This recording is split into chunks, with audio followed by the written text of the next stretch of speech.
Kelly Style, your State Farm insurance agent in Oskaloosa, is excited to be serving the Mahaska County community and the surrounding area. See Kelly at 309 High Avenue E, Oskaloosa, or call 641-673-0088.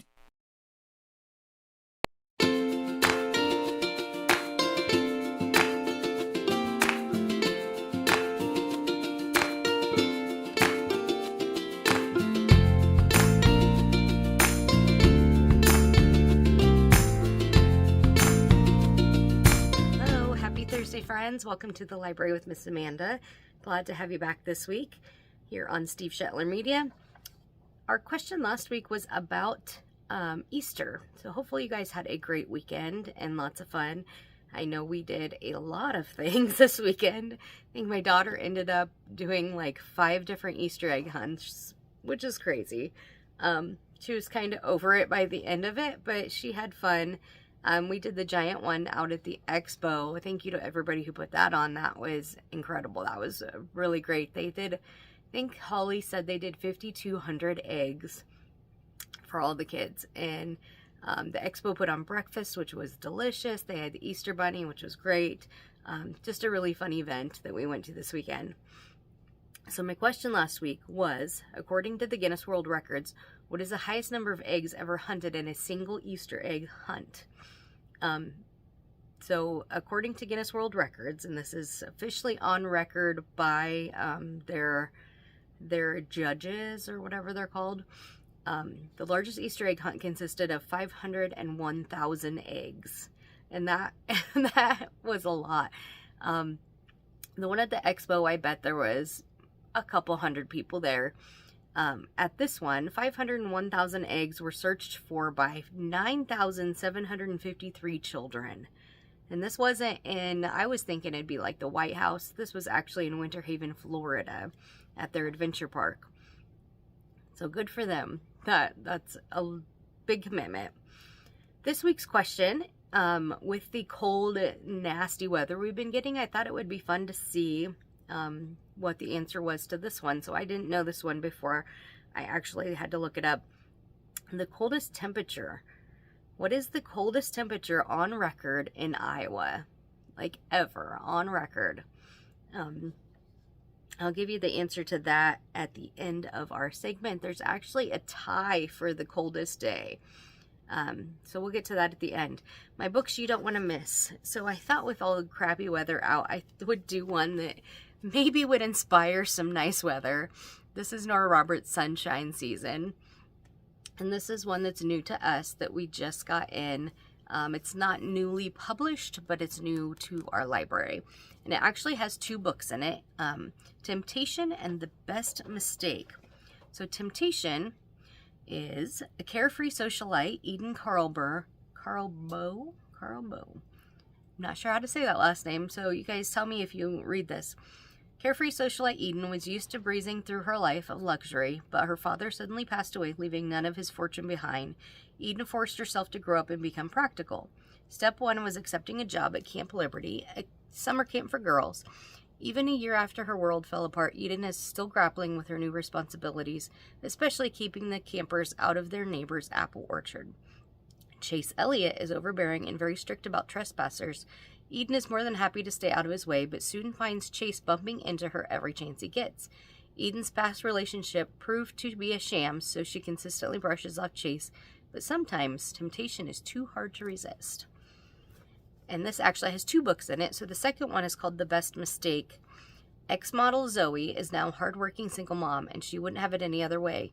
She does need a tenant to help with the household expenses, and when she enlists one, confirmed bachelor J. Cooper McKinnon signs a lease.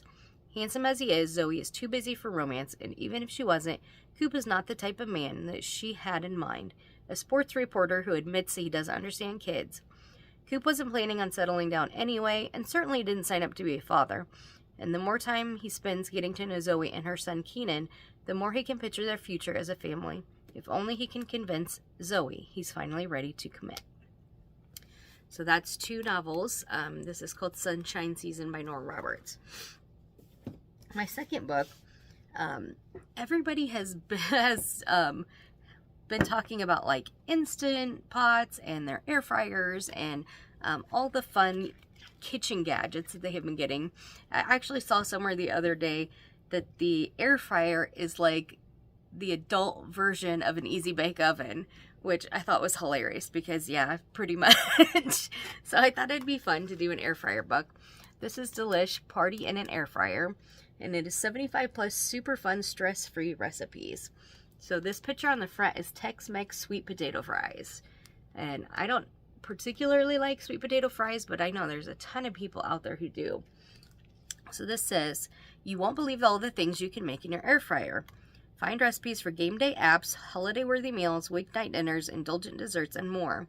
So some of the recipes include egg rolls, bloomin' onion, rotisserie chicken, cheesy beef empanadas, twice baked potatoes, garlic herb ribeye steak, ooh yum, brownie pudding, homemade tater tots, pasta chips, and chocolate glazed donuts.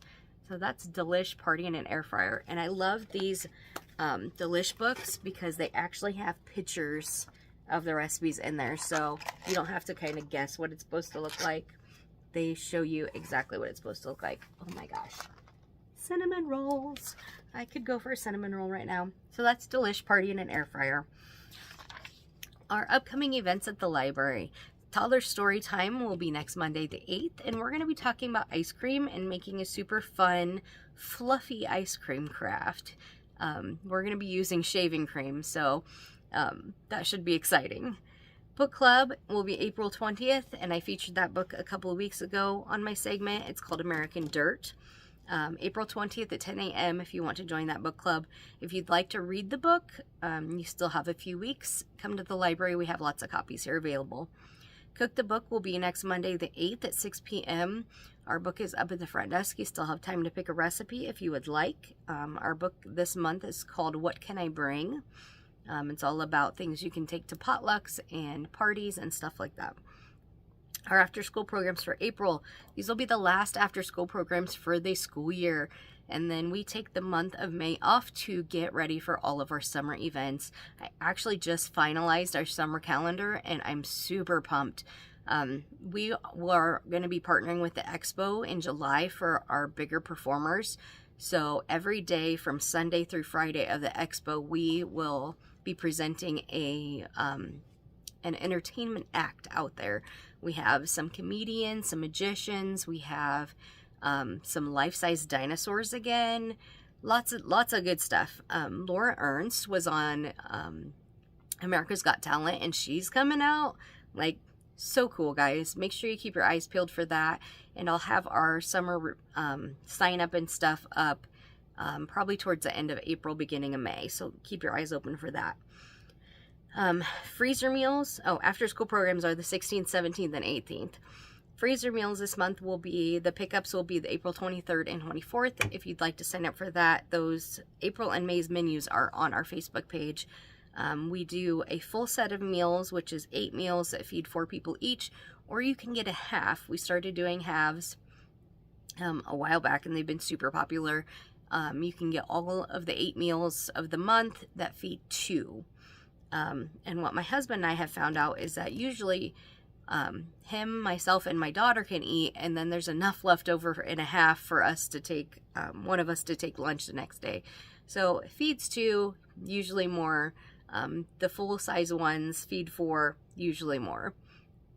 So April freezer meals, 23rd, 24th will be pickups. My patron question of the week. What do we charge for fines? So I was at a family gathering a couple weeks ago, and I just mentioned to one of my family members that, just joking around, that they had a book out that I have been on hold for, that I'm waiting to read. So I was kind of giving them a hard time about, you should probably return your library book. And they said something about, well, I probably owe you a bunch of money for late fees. So we didn't really publicize this, but we did, within the last year, stop actually charging fines. So we don't actually charge overdue fines. Any of the fines and fees you would have on your account would only be if something is lost or damaged. But if you have a book that's way overdue, please do not worry about your fines. Even when we did charge fines, it was only 5 cents a day. So it's not like we're going to be coming after you and, seizing your car or anything if you have late books or items. So we actually don't charge overdue fines anymore. We do take donations if you are feeling a little guilty about having it so long, but just bring the items back. We're super nice about it, I promise. We will not hold it against you. So our question of the week: what is the coldest temperature on record in Iowa? So I am filming this on a day when it is pretty cold. I don't know if it's going to be cold on Thursday or not, but today it is pretty stinking cold. I'm about to turn on my heater under my desk at work because I am kind of shivering a little bit. But this is nothing compared to the coldest day on record. The coldest day on record in Iowa was -47. So that's actually temperature and not real feel. I know that's kind of like a big thing in Iowa. Sometimes it'll be like, oh, it's, it's above 0, but the real feel is -20. So this was the actual temperature was -47. So I can't imagine if there was any kind of breeze or anything what the real feel was. But there's actually a tie for that. So the first time -47 happened was in 1912 in Washta, Iowa. So Washta is clear up in northwest Iowa. And the second time it happened was just in 1996. I mean, not just in 1996. That was what? 28 years ago now. It doesn't seem that long ago to me. But 1996 in Elkader, Iowa. And that's clear up in northeast Iowa. So -47 was the coldest. And just for fun, I looked up and found out what the hottest day was. Because that's coming up. I'm sure when it starts getting up in the hundreds, we are going to miss this chillier weather. But the hottest day ever recorded was in 1934 in Keokuk, Iowa. Clear in southeast Iowa. Very, very tip. Pretty much on the border. 1934, it was 118 degrees. And again, that's the temperature, not the real feel. So, it might have felt even hotter than that. So coldest -47 and then the hottest 118. That is really cold and really hot. Hopefully you guys are staying nice and cozy wherever you're at this week. And we will catch you guys next week. Thanks for tuning in.